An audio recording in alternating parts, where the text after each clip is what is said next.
This is the first of a cycle of songs based on the love poetry of Michelangelo.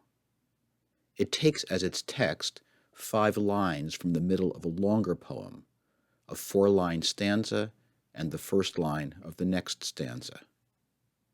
This is a passionate though bewildered cry of love and longing.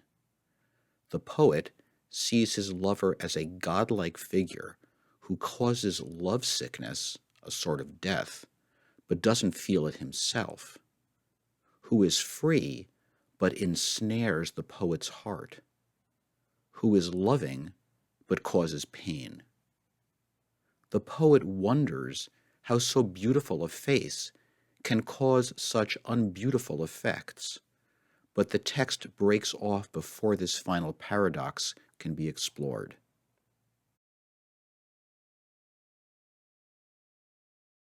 The musical setting of this poetic fragment consists of 14 musical fragments identified by letters in the score. It is scored for countertenor, oboe, and bassoon, with the bass entering quietly at the end with a crucial pitch.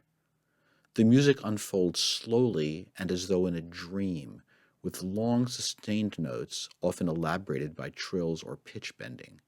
There are no bar lines, and any sense of meter is fleeting at best. The tempo marking is molto flessibile e rubato, floating with brief articulations of pulse.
The music begins with the B above middle C in various articulations.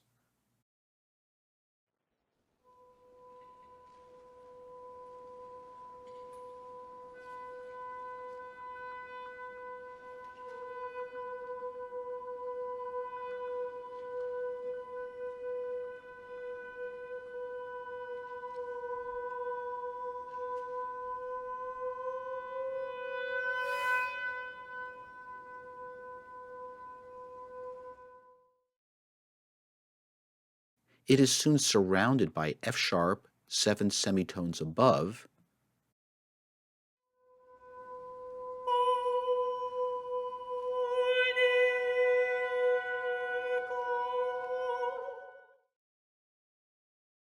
and E, 7 semitones below.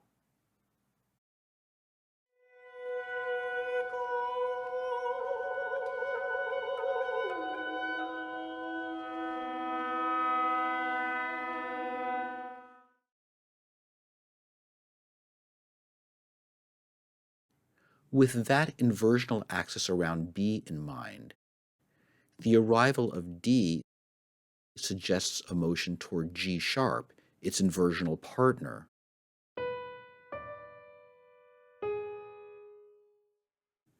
And the arrival of D sharp a moment later suggests a motion toward G natural, its inversional partner.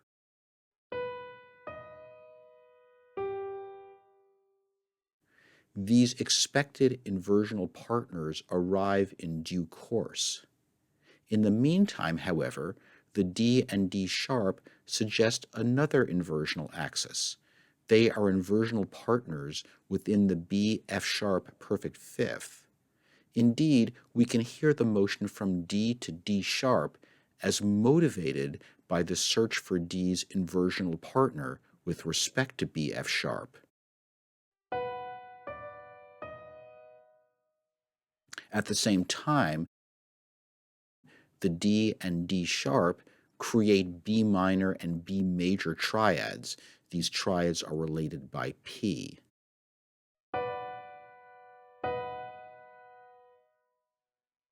In a moment, we'll hear other triads that also contain B, which is the foundational pitch class for this piece.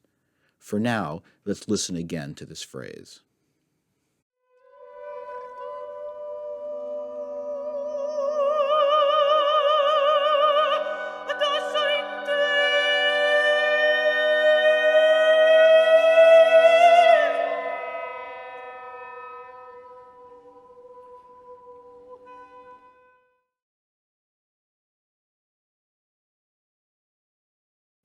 The introduction of G suggests new triadic possibilities.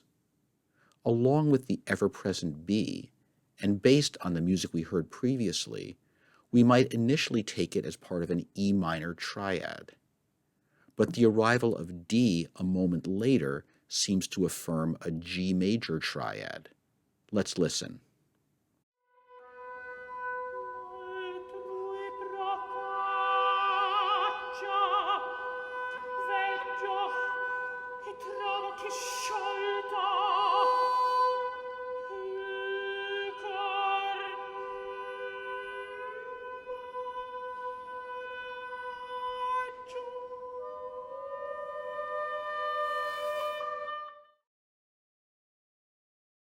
All of the triads so far can be located on an LPR cycle, which connects via minimal voice leading all 6 triads that share B as a common tone.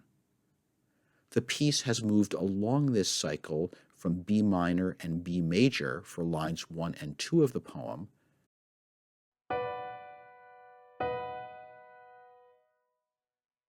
to E minor and G major for the 3rd line of the poem.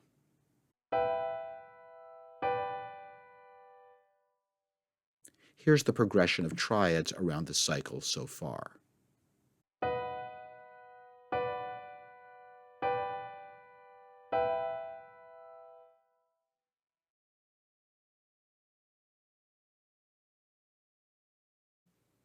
As the 4th line of the poem draws to a close, the music returns to B minor and B major, but now they occur simultaneously rather than sequentially.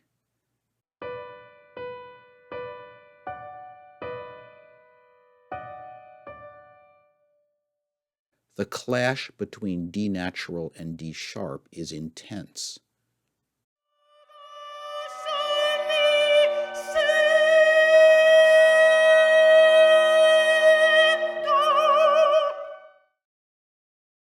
We also get a hint of E minor, and the harmonic return of these triads marks the end of the poetic stanza. There is also a reaffirmation of the axes of symmetry that have grounded the harmonic and melodic activities so far. Inversion within the perfect fifth B F sharp, also highlighted by the oboe, and inversion around B. B minor and B major are related by inversion within the perfect fifth B F sharp.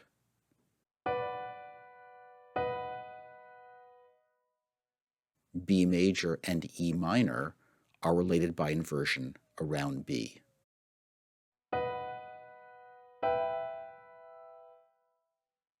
Here's that whole phrase.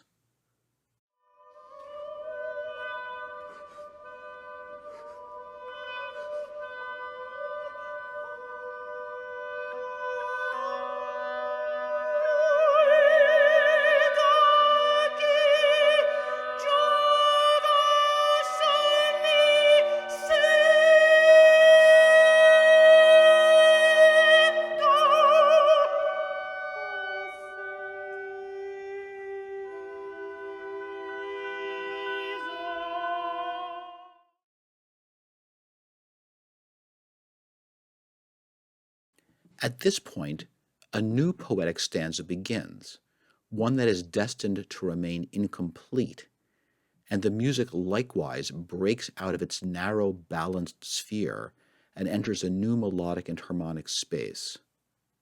The music moves outside the confines of the LPR cycle and asserts a new axis of inversional balance on D, G sharp.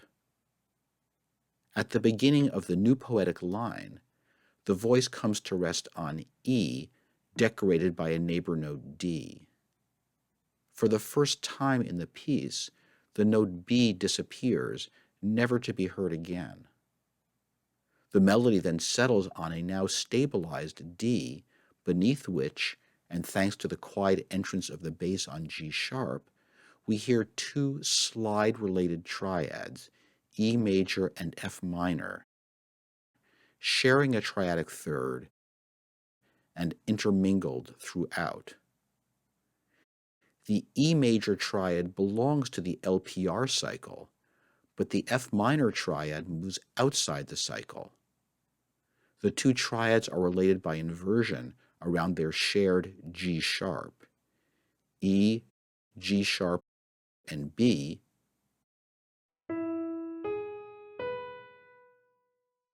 invert to C, A flat, or G sharp, and F.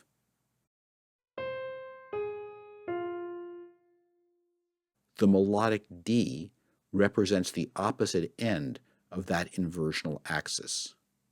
Let's listen.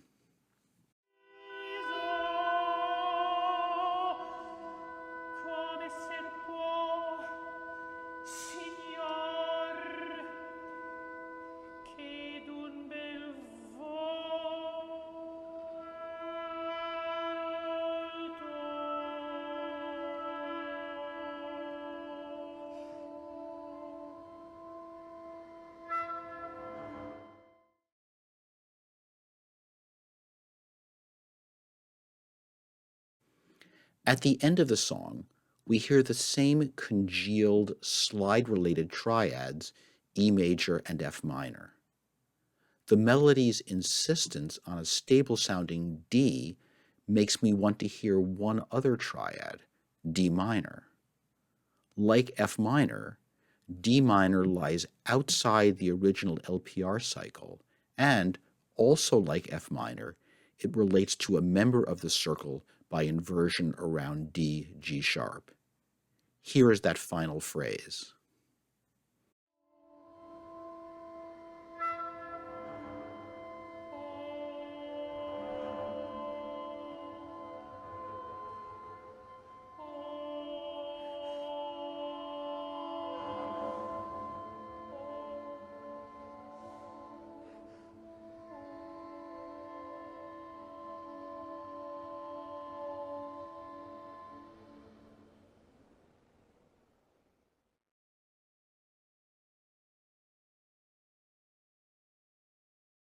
This song, a setting of a poetic fragment, and the first in a long cycle, thus ends in an open way, having pushed outside of the musical boundaries it initially set for itself. Here is a recording of the whole song, and we can track its progress within the LPR cycle on B, and finally outside the cycle.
Veggio e trovo che sciolta